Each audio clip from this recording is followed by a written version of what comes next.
Hi, you're watching the Daily News Simplified, which is your one stop solution to daily current affairs analysis. And in today's DNS, that is 18th of November, we'll be taking up 7 different articles based on prelims as well as main centric discussion. In the first article, we will be dealing with capital adequacy ratio.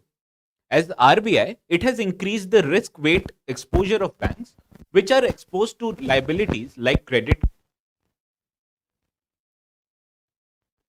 and this resulted into excess capital with banks.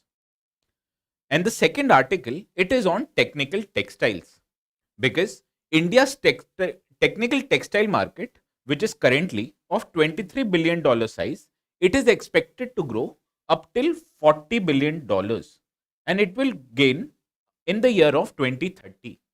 Hence, technical textiles are an important product as far as Indian economy is concerned. Hence, then we will move to the third article of the day, which is on border states of Myanmar. And it is because Ministry of External Affairs, it has expressed concern over infighting in the Chin state of Myanmar. And naturally, any infighting in a neighboring country will have implications on the areas which are related to border states. Hence, we will be dealing in detail about border states in Myanmar. Now, the fourth article of the day is on Tribal Advisory Council, and it is in news because Odisha government, it has withheld its decision to amend the regulation which previously allowed members of the scheduled tribe to sell their land to non-tribals. And in the fifth article of the day, we will be dealing with local quota in private sector. And this has been in news because previously Haryana government, it has brought quota on local reservation. As this quota, it allowed members who are locals of that particular state and had jobs up till 30,000 per month, they can have quota up till 75%. However, High Court of Haryana and Punjab, it has withheld this decision, and it held that this decision is unconstitutional and void. Further, in the main centric discussion of the day, we will be first covering the issues related to governor and states relationship. And this particular,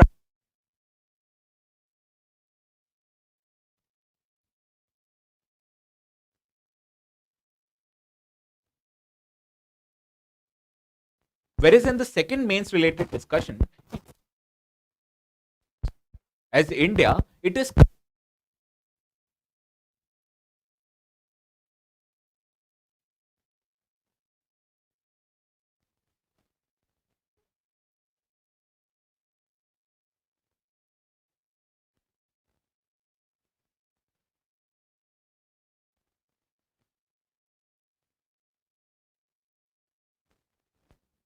in page 17 of the Indian Express newspaper.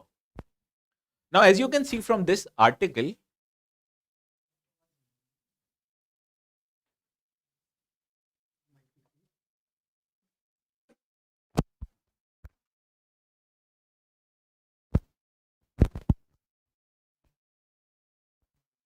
hello,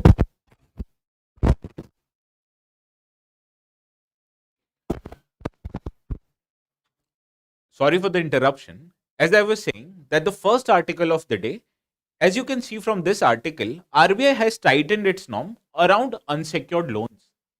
And why has it tightened this norm? It RBI wants to decrease the NPA of the banks. And as a result, it has allowed for higher provision of loans to different banks. And as a result, it means that the capital adequacy ratio of banks is stated to be increased. Now, in the scope of our today's discussion, we will be dealing with capital adequacy ratio. Now, why are we dealing or taking this particular topic? And it is because in the year of 2018 in prelims, UPSC asked a question on this particular topic. And as a result, we have curated a similar question on capital adequacy ratio. But before solving this question, let us first discuss what is this capital adequacy ratio in the first place. Now, as you can see, a regulatory capital of a bank, it is divided into two segments. First is tier 1 and second is tier 2. And this tier 1, it is further divided into common equity tier loans as well as additional tier 1 capital. Now, what is capital adequacy ratio? It is a total addition of tier 1 as well as tier 2 capital, and it is divided by total risk weighted assets of a bank. And this equation, it is multiplied by 100 in order to get a particular percentage. Now, as per regulatory requirement that is done by RBI, every bank that is scheduled commercial bank in India, it is expected to have a certain amount of capital adequacy ratio. And it means that that a particular bank, it should have 9% of tier 1 and tier 2 capital. Further, this should be further complemented by additional 2.5% of capital, which should be under capital conservation buffer. And as a result, every bank in India, it is supposed to have 11.5% of its total capital as a capital adequacy ratio. Now, as you can see from this discussion, the Basel III norms, which earlier specified that banks should have 8% of tier 1 and tier 2 loans, as well as 2.5% of capital conservation buffer. Hence, Basel III norms, it held that every bank should have 10.5% of capital adequacy ratio. Now, it is clear to you that regulatory requirement of RBI, it allows for more capital adequacy requirement as was prescribed by Basel III norms. Hence, let us now discuss what is this capital adequacy ratio and solve the model question. With respect to capital adequacy ratio, consider the following statements.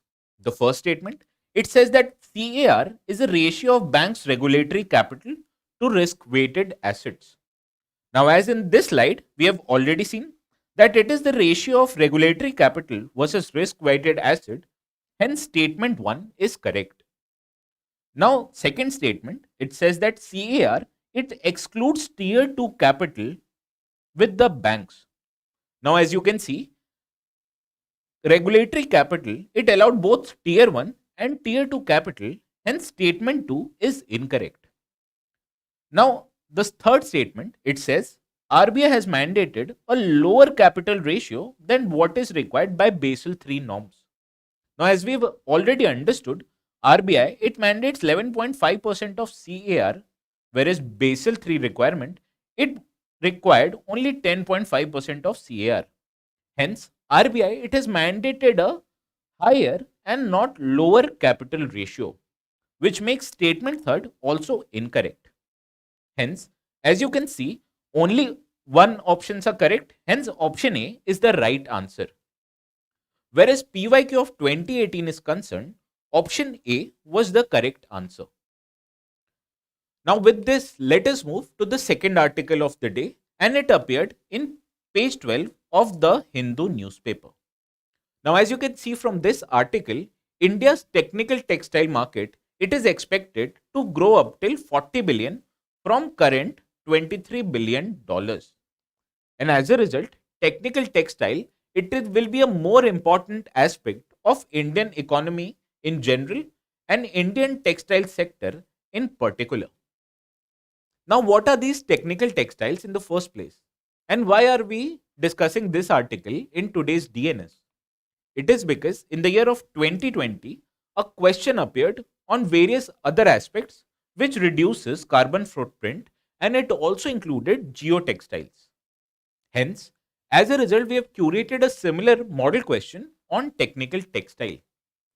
But before solving this model question, let us first understand what are these technical textiles in the first place. Now, as you can see from this slide, technical textiles, they are particularly used based on their technical performance as well as having certain functional properties. And other textiles, such as the textiles that we are wearing right now, they are used for their aesthetic purposes. Hence, you can see other textiles are very different from technical textiles. As these technical textiles, they have certain characteristics. For example, they have longer durability, have higher strength, and lightweight in nature. Further, they can be customized based on different use. Hence, technical textiles, they have found their applications in many other fields. For example, a kind of a technical textile can be used as your wallpaper. Further, sanitary napkins, which are an important commodity for women these days, they are also manufactured using these technical textiles themselves.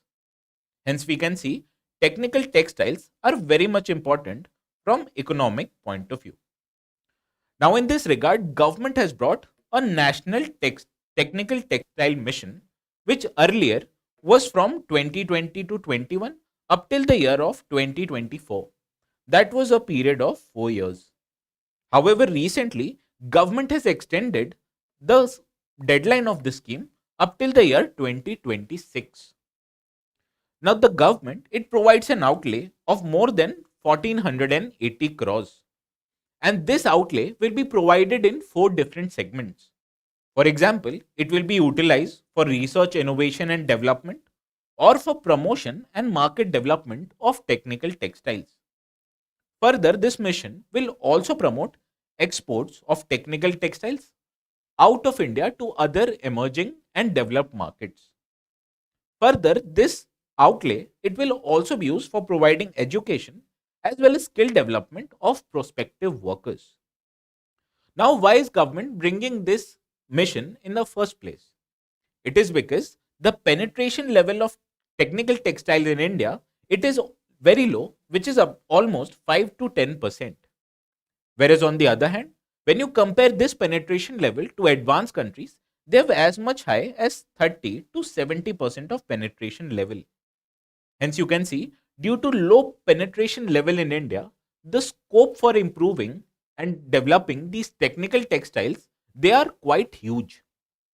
Hence, now that we have understood what are technical textiles and what is a national technical textile mission, let us now solve the model question. With reference to technical textile, consider the following statements. The first statement, technical textiles, they are mainly used for decorative as well as aesthetic purposes. Now, as we have already heard, that technical textile, they are utilized more for their performance as well as properties and not for aesthetic purposes. Hence, this first statement is incorrect. The second statement, it says that the National Textile Mission, it initially was launched for a period of 4 years. As we have already discussed, statement 1 is correct because initially the technical textile mission was only from 2020 to the year 2024, which makes the period of 4 years. However, recently government has also increased the term by 2 years. Hence, this statement in its exact formation is correct. The third statement, it says that the penetration level of technical textile is higher in India as compared to advanced countries. Now, I've already told it to you that the penetration of technical textiles in India, it is just 5 to 10%, whereas on the other hand, in developed countries, it is as much as 30 to 70%. Hence, the third statement is also incorrect. Now, from this above discussion, we can conclude that only one statement is correct, thereby making option A the right answer. Whereas the PYQ is concerned, here also option A was the right answer. Now with this, let us move to the third article of the day, which appeared in the explained section of the Indian Express. Now, why are we covering this particular news? And it is because there has been a battle in Myanmar's Chin state. And as a result, Ministry of External Affairs, it has expressed concern over this disturbance in the state of Myanmar. And this topic is particularly important from GS paper 2 perspective because the syllabus, it highlights India and its neighborhood and its relations. Further, any disturbance in a neighboring country will have implications for Indian security as well. Hence, we have taken up this article because UPSC in the year of 2022 When Afghanistan was in news, it asked a question based on borders of Afghanistan with different countries. Hence, based on the similar model, we have curated this practice question. But before solving this practice question, let us understand what are northeastern states in India that have borders with Myanmar. Now, as you can see from this particular graph, four states in India, that is Arunachal Pradesh, Nagaland, Manipur, as well as Mizoram, they have borders with the country of Myanmar. Whereas on the other hand, northeastern states of Assam, Meghalaya, and Tripura, they do not share borders with Myanmar. Hence, let us now move to the practice question. Now, as you can see from this discussion, Tripura and Meghalaya, they are not border states of Myanmar, whereas Mizoram and Arunachal Pradesh, they are bordered with Myanmar. Hence, option B is correct. Whereas PYQ is concerned, here was option C was the correct answer, as Tajikistan, Uzbekistan, and Turkmenistan share their borders with Afghanistan. With this, let us move to the fourth article of the day, and it appeared on the page 4 of the Hindu newspaper. Now, in this article, the Hindu, it highlights that there has been a backlash in the state of Odisha. And it is because the Odisha government, it had earlier allowed members of the scheduled tribes community to sell their land to non-tribals. And this created a furor in the and among tribals, because they thought that their land will be sold to non-tribals, and it will alienate them from their traditional lands. And in this regard, Government of India and Constitution, it provides several policy and provisions to protect the interest of members of scheduled tribes. And this particular issue or topic, it is also mentioned in the GS paper 2 syllabus. As the syllabus, it highlights Indian Constitution and its important features. Further, UPSC in the year 2025, it asked a question on 6th schedule of the Constitution of India as well as 5th schedule. And both of these schedules are there to protect the interest of members of scheduled tribes. Hence, option A was correct answer to this PYQ. And in this result, we have also curated a similar question based on Tribal Advisory Council. But before solving this particular question, let us know more about what is this Tribal Advisory Council. Now, as you can see from this slide, Article 244 of the Indian Constitution, it has special system of administration for areas that have scheduled areas as well as have certain tribal populations. And in this regard, the Article 244B, it provides for a tribal advisory council to be constituted in an area of scheduled areas. And in states which have scheduled areas, they have to mandatorily constitute this tribal advisory council.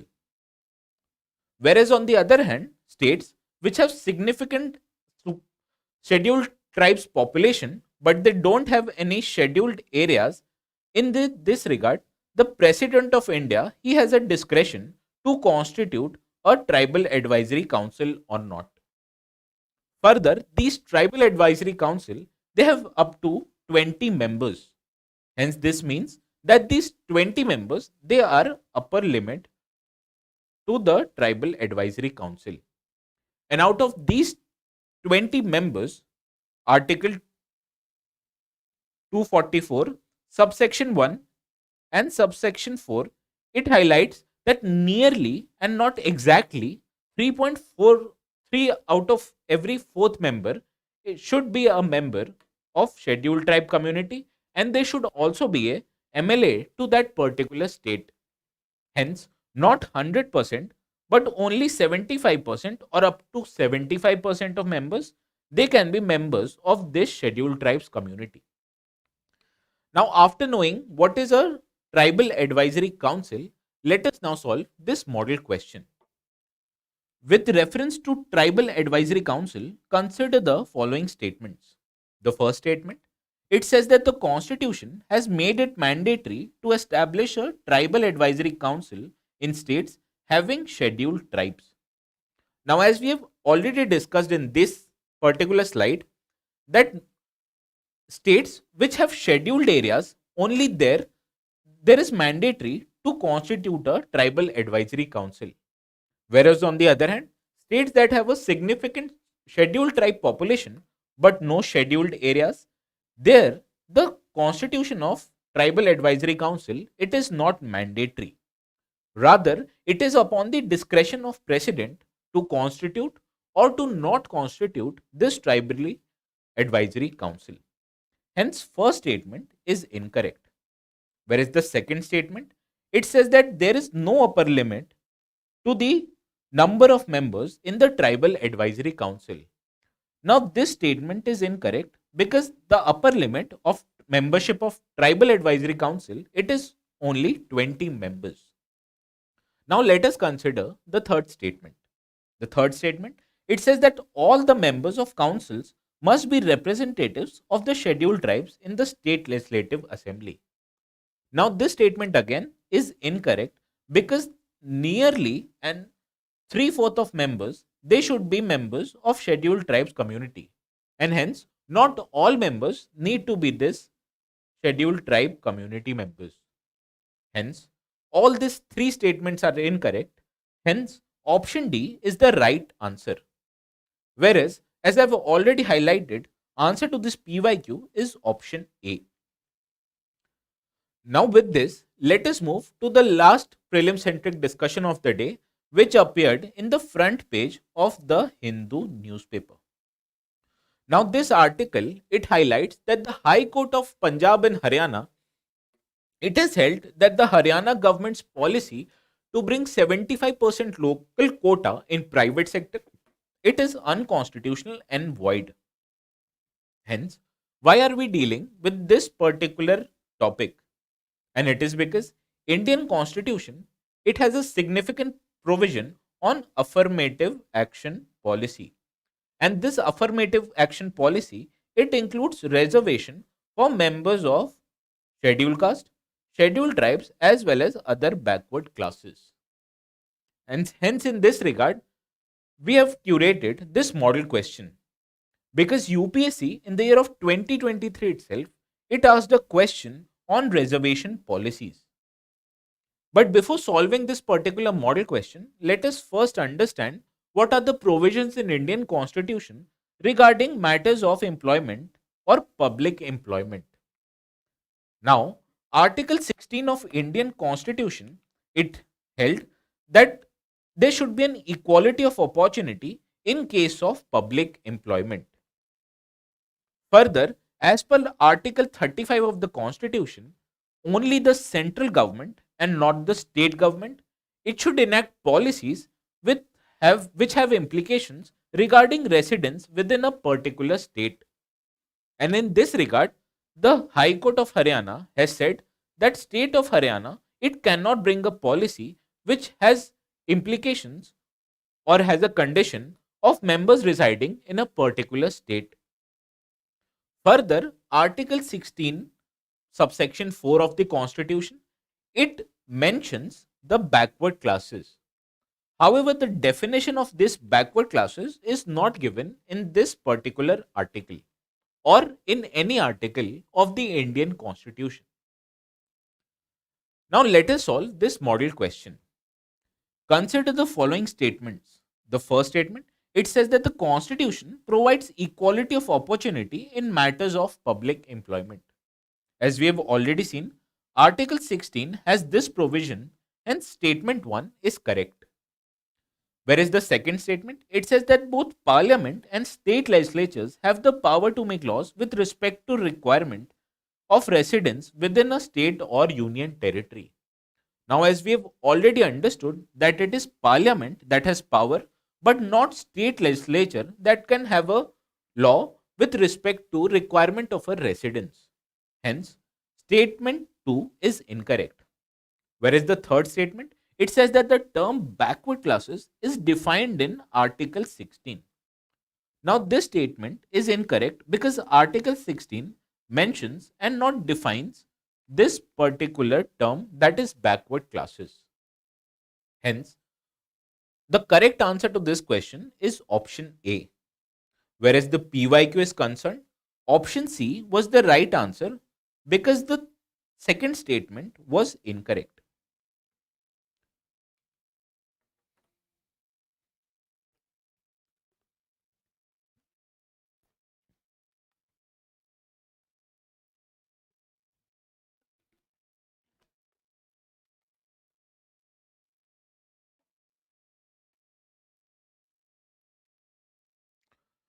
Now, after we have dealt with prelim centric discussion, let us now move to the main centric discussion. And the first article in this regard, it appeared in the editorial section of the Indian Express.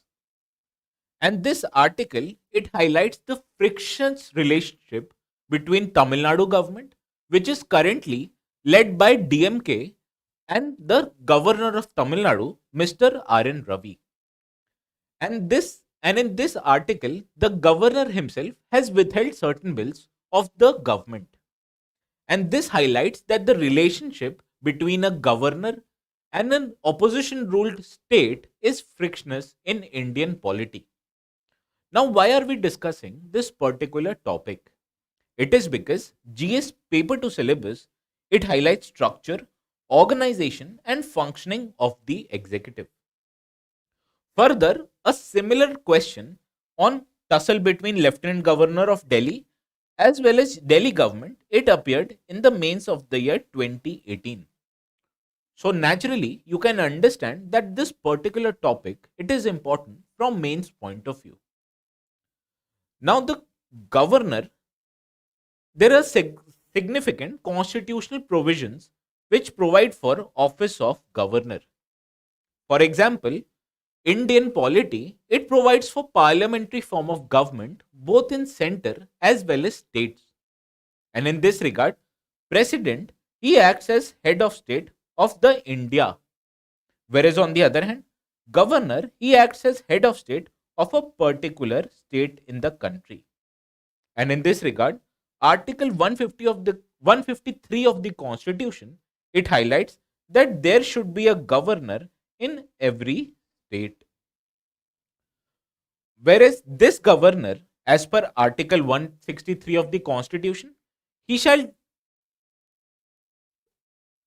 he shall do his duties as per the recommendation of council or ministers. However, this is also a second part of this particular article, and it highlights that governor, he has certain amount of constitutional discretions. Now this sort of discretion we will discuss in next slide, and it also, and this discretionary power of the governor, it has also resulted into tussle between governor and the state governments. However, with 42nd Amendment Act, which was brought in the year of 1976, it made recommendations of COM, that is Council of Ministers, binding on the President of India. Whereas on the other hand, as far as governor was concerned, this amendment, it did not make decisions of Council of Minister binding on a particular governor. Hence, you can see that governor of a particular state, he has an important duty. For example, government plays a key role in overseeing the formation of a state government. Further, if the governor, he feels that the constitutional machinery in a particular state, it has resulted in a breakdown, then he can advise the union government to impose precedence rule as per Article 356 of the Indian Constitution. Further, this office of governor it is very much critical to ensure communication between union as well as state government, because this helps the government of both levels to have a certain chain of command, and this chain of command can be used for effective utilization between both these levels of government. Further, if the governor of a state, he or she, he feels that certain bills that were enacted by the state legislature, they have national implications, then that governor, he can reserve the bills for consideration of precedent, and it is given as per Article 200 of the Indian Constitution. Further, if the state legislature is not in session, hence the government of a particular state, they can ask the governor to promulgate ordinance as per Article 213 of the Constitution. Hence, you can see, as because governor he plays a critical role in government formation, recommends for president's rule, acts as a communication tool for both union and state government, can reserve important bills for consideration of president, as well as can promulgate ordinance in a particular state. Hence, you can see that this office of governor is very much important as far as Indian polity is concerned. And the founding fathers of our constitution, that is members of constituent assembly, they envisage this governor, he will act as a mechanism which will further cooperative federalism. Now, what is this cooperative federalism? Cooperative federalism, it means that both union and state government, they act together in bringing a constructive decisions which will have both positive implication for central as well as state governments. And only because of governor, this cooperative federalism, it can be furthered in a particular state. And this mechanism, that is cooperative federalism, it was witnessed in India up till the year of 1967. Because up till the year 1967, most of the state governments as well as union government, it was of Congress led party. Hence, when both of the government they were ruled by same party, it led into very harmonious relations between governor and a particular state government. Whereas on the other hand, after 1967, we have witnessed that the office of governor has become a tool for bargaining federalism. And this particular year is important because after this year, many of the state governments they became to be ruled by opposition parties, and hence the union government it forced the governor to act as a tool of bargaining federalism, where the central government it imposed certain restrictions on state government through this office of governor. And when the state government it did not acceded to requests of union government, union government it imposed precedent rule in that particular state. Hence, we can see that this office of governor it is not being functioned as envisaged by our founding fathers. Rather, it has been used by central government as a bargaining tool to force a state government to act a policy as per the wishes of central government. And as a result, this has led to a frictious relationship between both governor and the state government. Now, let us discuss what are the causes that are behind this particular frictious relationship. The first and the most important cause of this relationship is because of the discretionary power that are given to governor of a state as per Article 163. Now, this discretionary power it also is exhibited in various other articles of the Indian Constitution. For example, Article 164, subsection 1, it provides for appointment of CM by the governor of a state. However, Indian Constitution it does not provide for any qualifications for appointing this CM. And as a result, when there's no effective government that has a majority, the governor he uses his discretionary power to appoint a CM which favors or is inclined towards the union government. Further, as per 174 article of the Indian Constitution, it provides for dissolving of assembly. And when there's no particular government in the state, the governor can recommend dissolving of this assembly based on his discretion.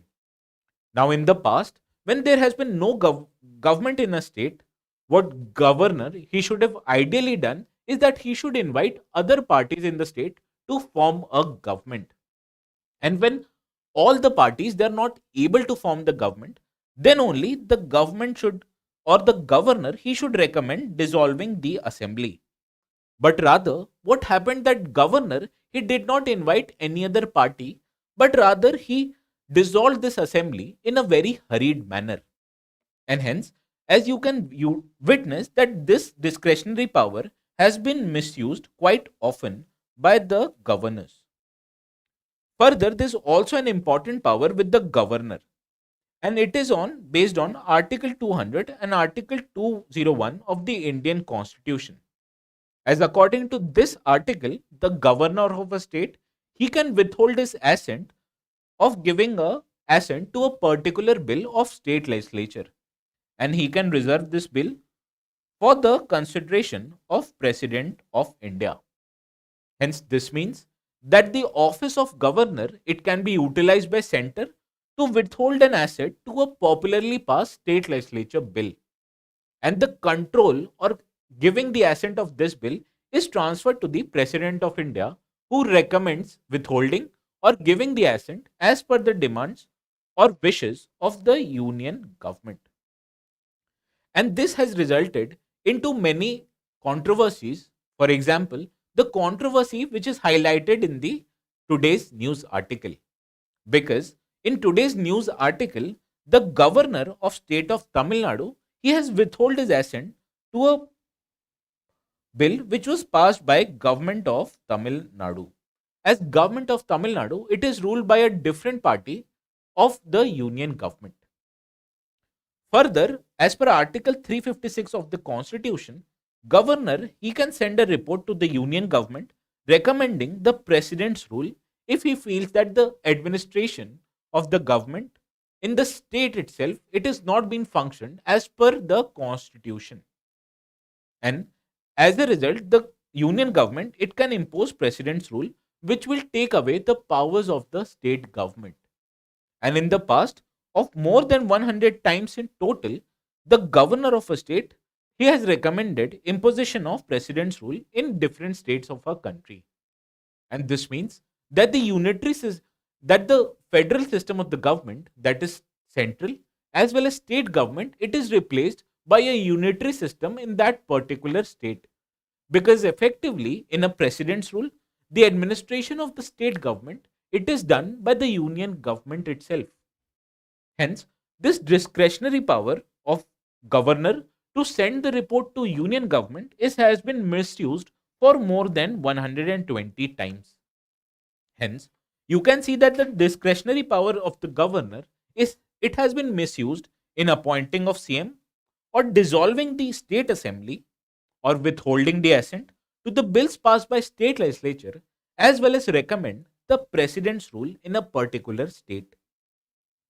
Further, there has also been controversies regarding appointment or removal of a particular governor. And it is because Article 157 of the Indian Constitution, it gives certain qualification that a particular governor should have.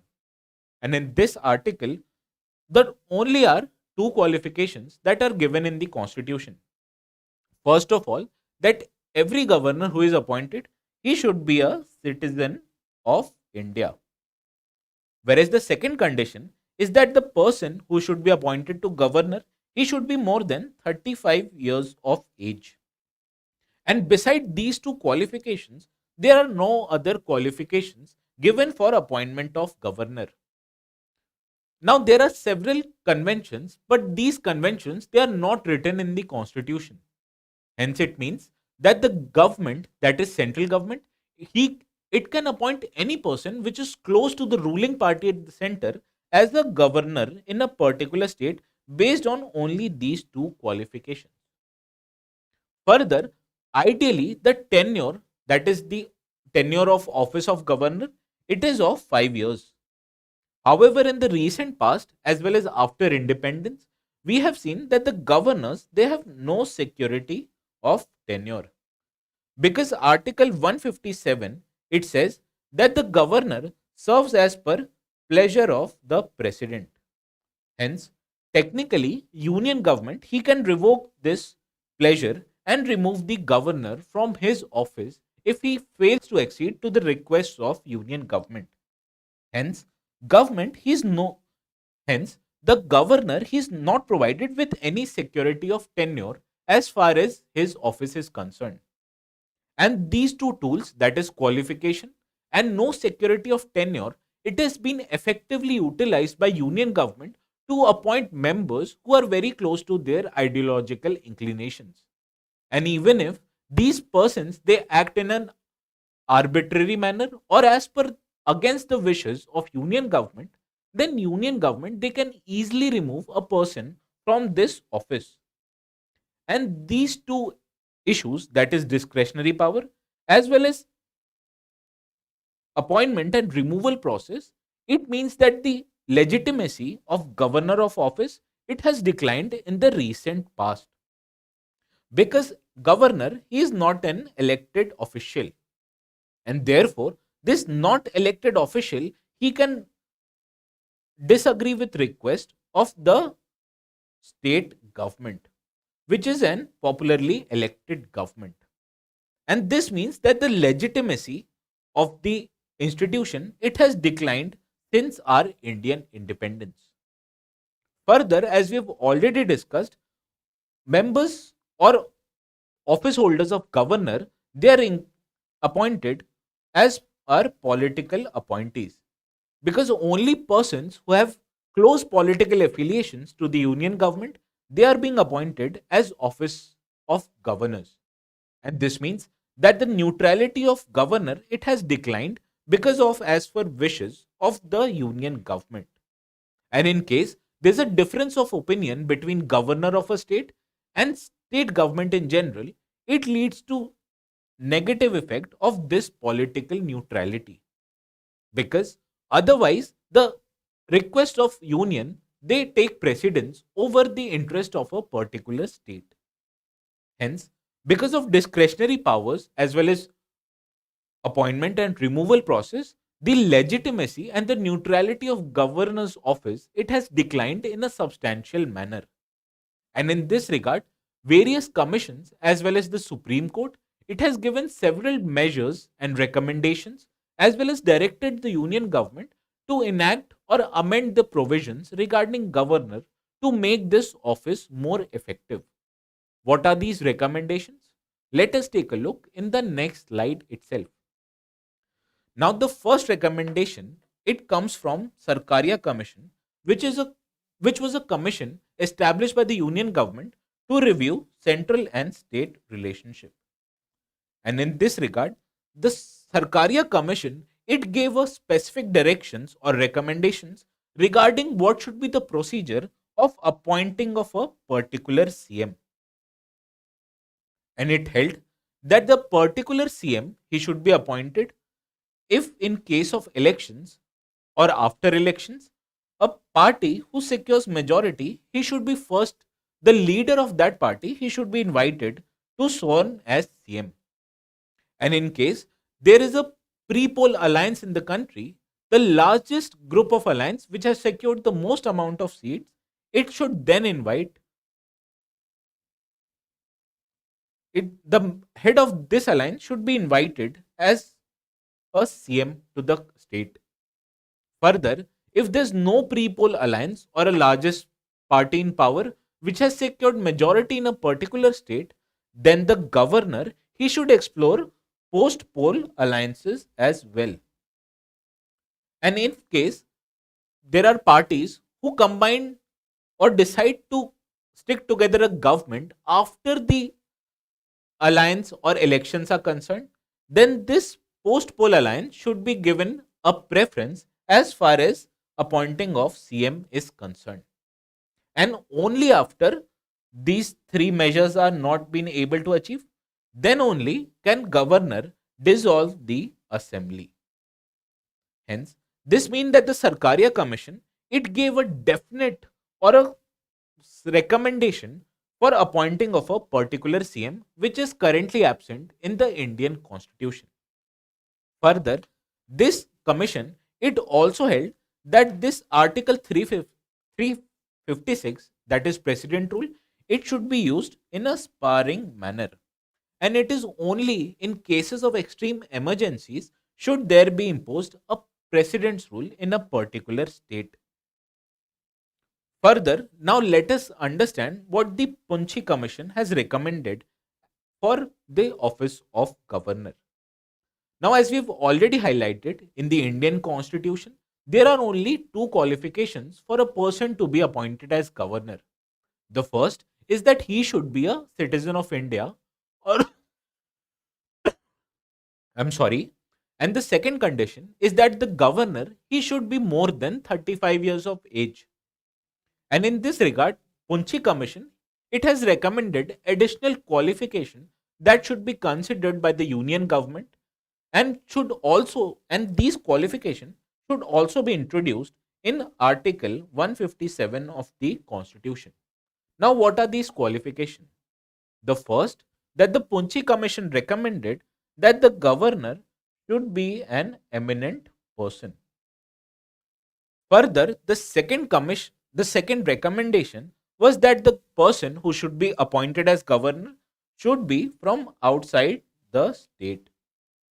Whereas the third condition was that only persons who have retired from politics of at least 2 years, then they should be considered as as a candidate for governor's office. Because if a governor happens to be an active political leader, he will bring a political perspective to the office.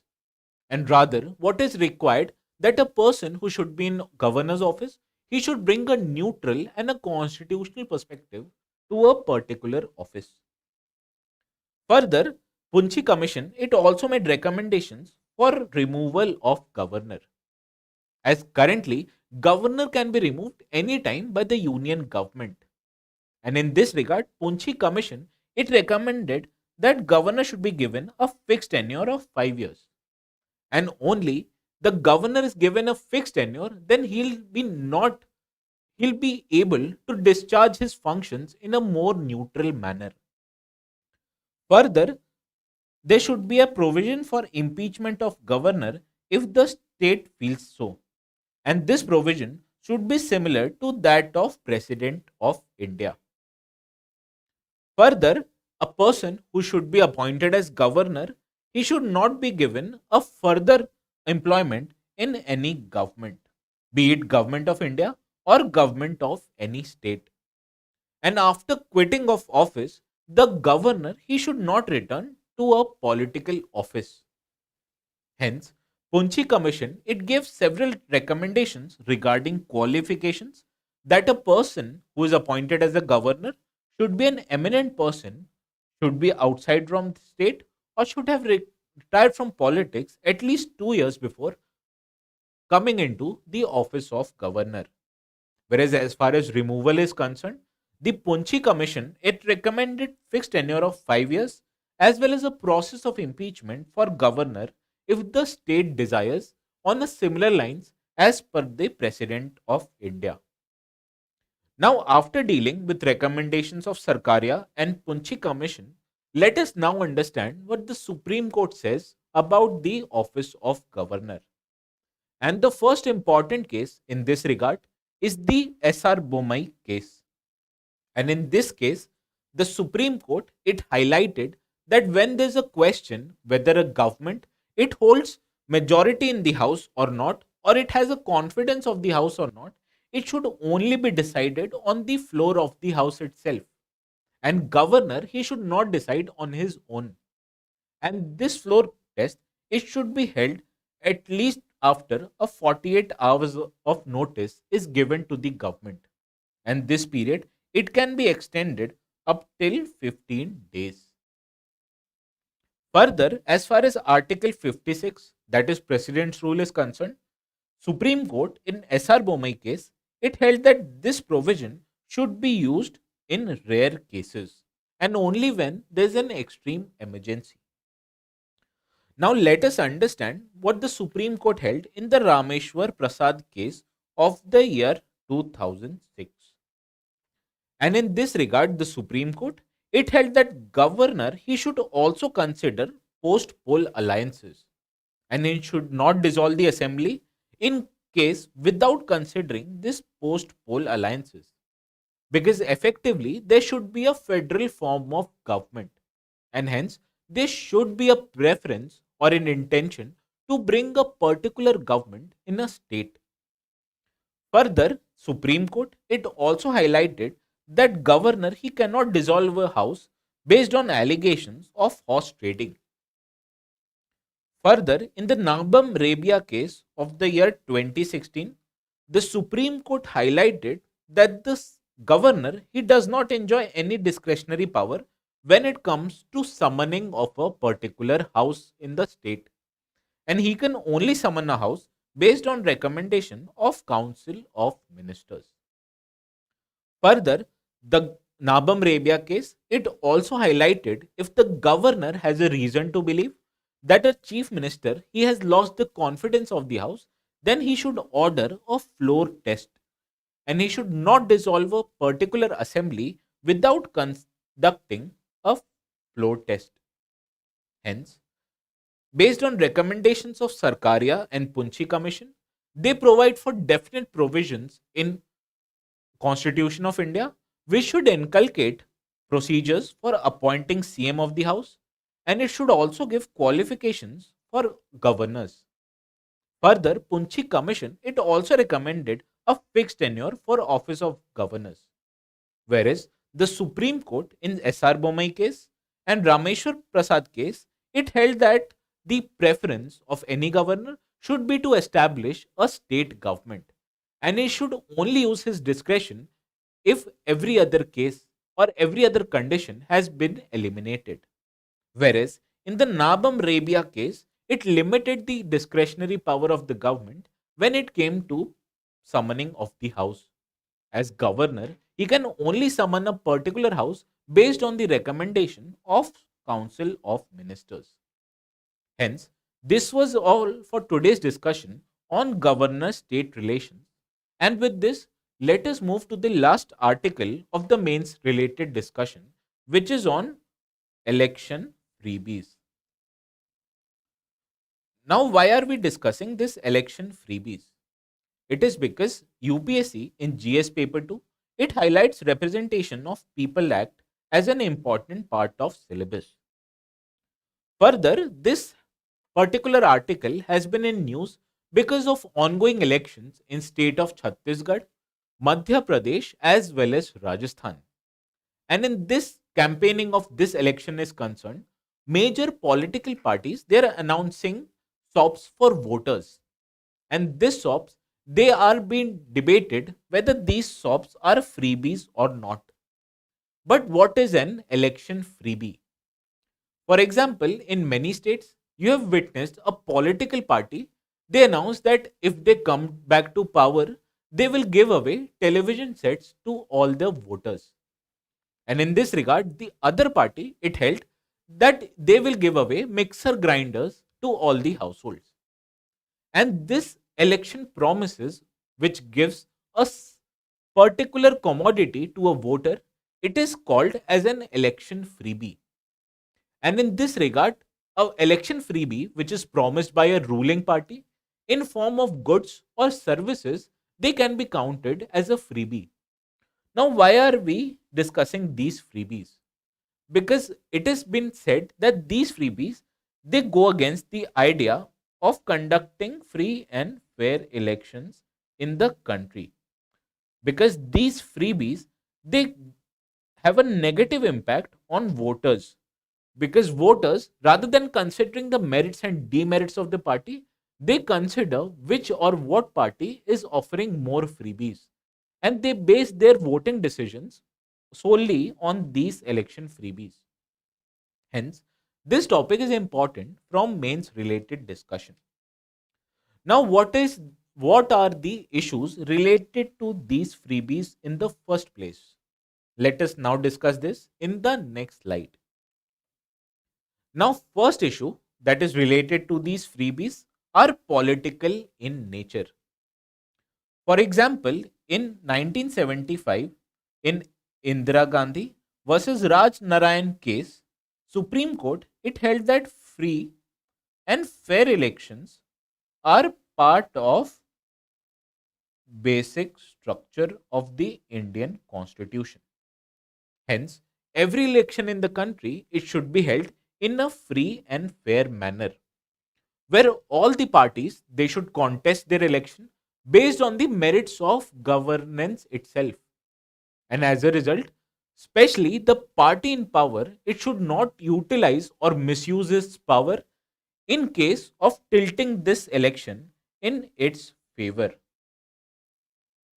Hence, if a party in power it promises a certain freebie, it tilts the favor in form of the particular government itself.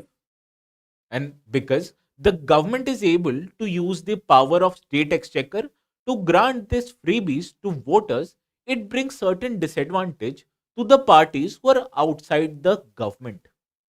Hence, it has a negative political implication on the Indian democracy. As Indian democracy, it should ideally witness a free and fair election.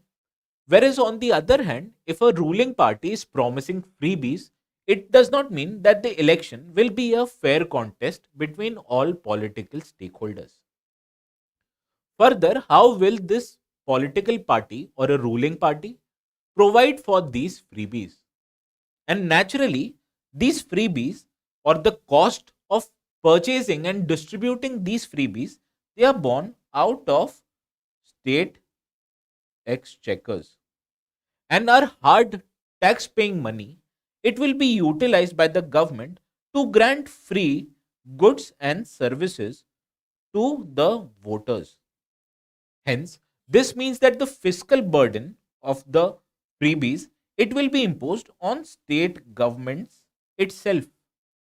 For example, in the state of Telangana, more than 65% of the tax revenues it has been utilized in fulfilling these freebie promises. Whereas on the other hand, in the state of Punjab, the debt of the government it has risen to almost 53.5% of the state's GDP. Hence, you can see that providing freebies by the state government it has a negative implication on the fiscal health of a particular state government. And this highlights that when a particular government it has other obligations as well, while on the other hand, in providing freebies, these government are utilizing most of their revenues. Hence, this has a negative implication on the economics of a state itself.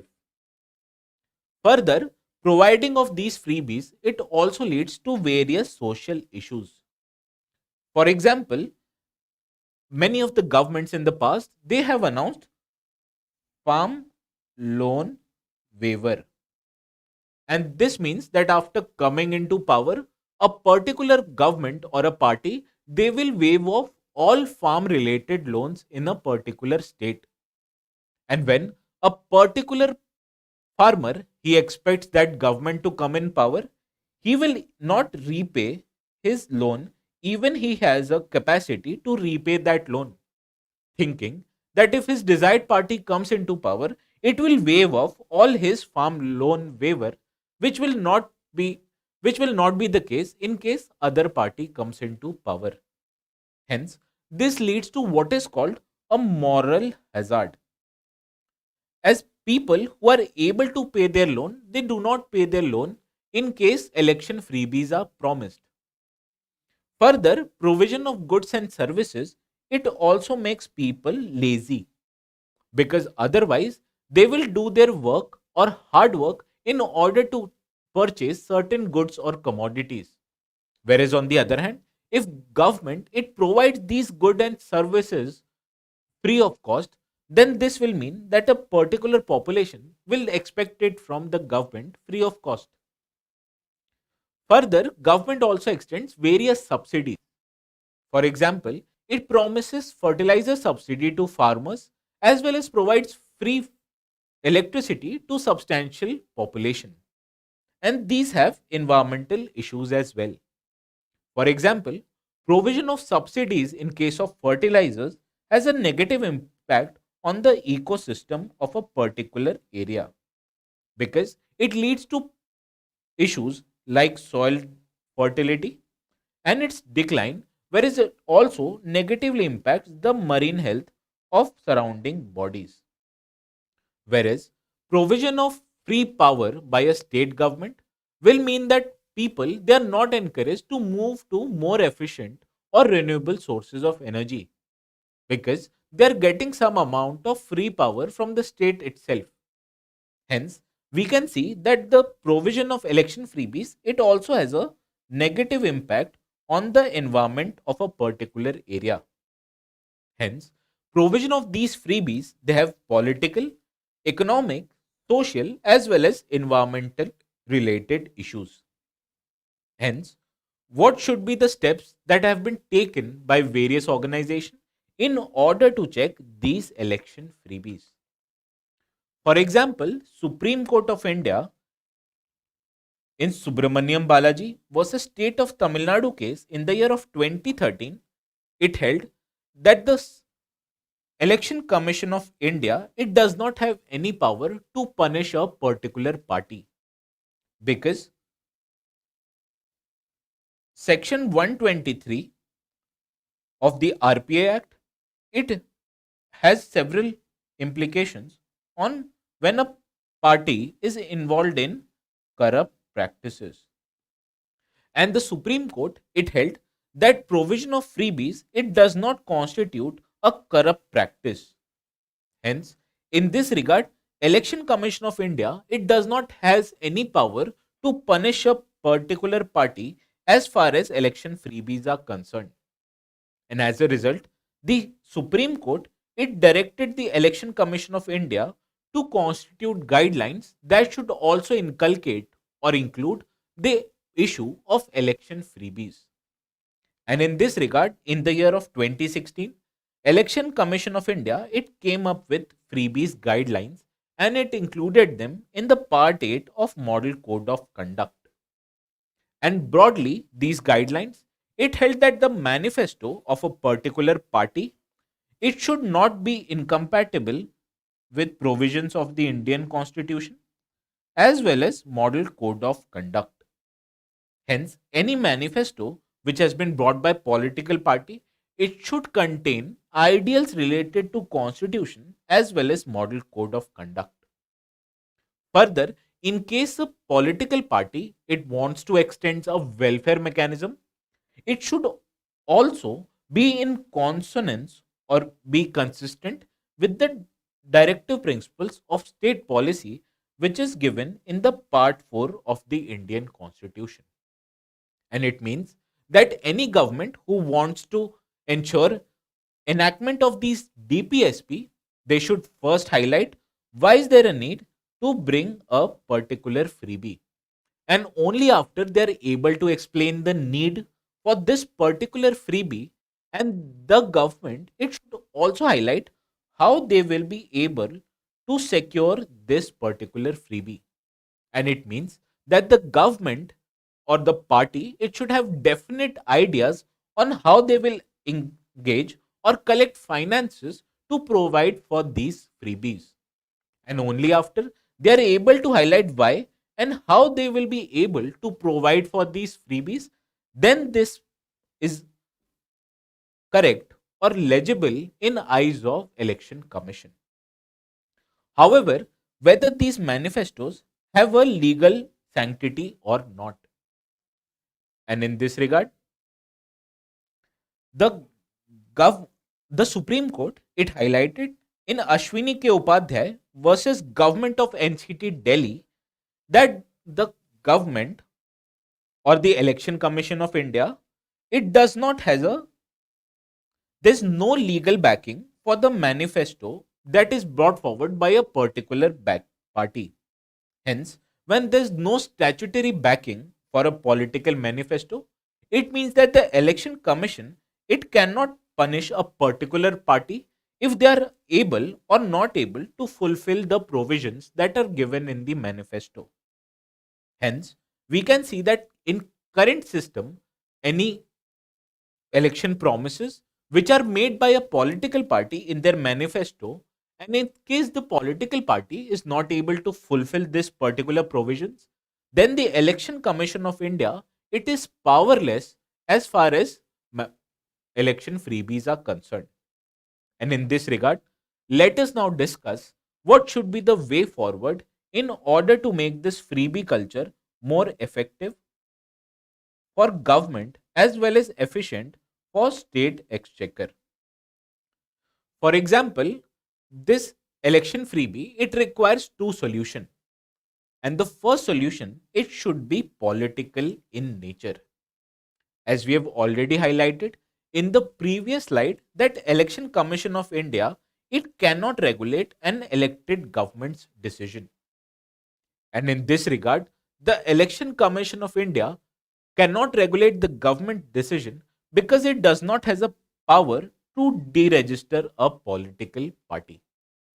And in this regard, amendment should be done in the Constitution or RPA Act to provide for deregister of a political party in the section 29A of the RPA Act of the year 1951. And in case the Election Commission of India is given a power to deregister a political party, in case it fails to fulfill their election promises, it will make parties more aware or more apprehensive of giving unfair promises.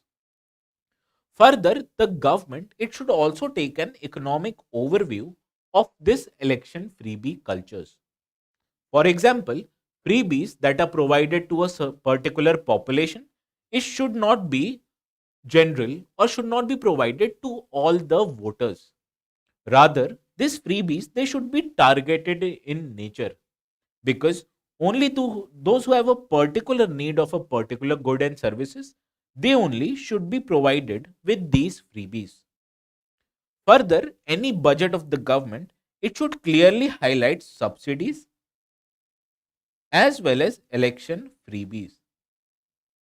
And only when there's a particular section in the budget that highlights election freebie, it will make people aware of how much money is being spent by the government in fulfilling these freebie promises. Further, what government should also do is that it should have an inclusive growth policies, because only when the economic growth of the country is provided to all in the country, then this freebie demand will automatically reduce. Further, what government should do is that it should have a, a separate distinction in providing welfare goods such as education as well as healthcare, whereas on the other hand, it should distinguish these welfare goods with that of freebies such as goods and services.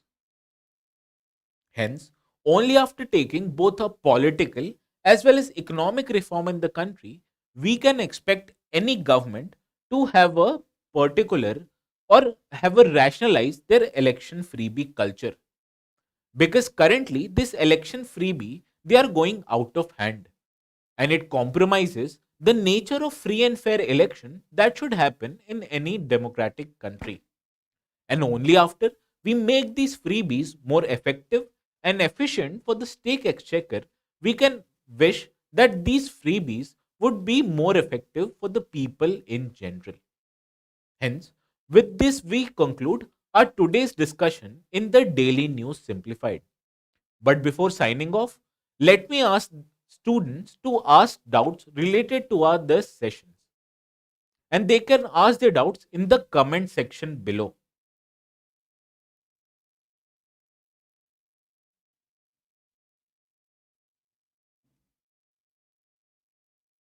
Now I'm waiting for your particular questions.